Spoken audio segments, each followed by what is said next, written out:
So அடுத்து நம்ம stall வந்து ரெக்ஸன் எக்யூப்மெண்ட்ஸ்க்கு வந்திருக்கோம். இதை பற்றி நம்ம அவங்க கிட்டே கேட்டு தெரிஞ்சுக்கலாம். ஹாய் சார், உங்கள் ஸ்டால் பற்றி கொஞ்சம் எக்ஸ்பிளைன் பண்ணுறீங்களா? இது ஆக்சுவலாக ரெக்ஸானுங்கிற கம்பெனி வந்து கோயம்புத்தூர் பேஸ்டு கம்பெனி. இது வந்து பார்த்தா screw air compressor, all kind of compressor நாங்கள் வந்து டிஸ்ட்ரிபியூஷன் பண்ணிக்கிட்டு இருக்கிறோம்.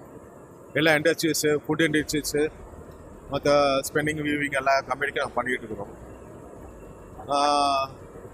கம்ப்ரஸர் பார்த்தீங்கன்னா நம்மகிட்ட வந்து 7.5 ஹெச்பியிலேருந்து 320 ஹெச்பி வரைக்கும் நம்மகிட்ட அவைலபிலிட்டி இருக்குது. நம்ம வந்து எல்லா சிஎஃப்எம் எல்லா எவ்வளோ ப்ரெஷர் தேவையோ, கஸ்டமருக்கு எத்தனை ஹெச்பி தேவையோ அதுக்கு நம்ம கொடுத்துட்ருக்குறோம். எல்லா இண்டஸ்ட்ரியும் இங்கே தூத்துக்குடி, திருநெல்வேலி, மதுரை, அப்புறம் இந்த ரீஜன் ஃபுல்லாகவே நாங்கள் சவுத் ரீஜன் ஃபுல்லாகவே நம்ம கொடுத்துட்ருக்குறோம் நிறைய கம்ப்ரஸர்ஸ். ஓகே.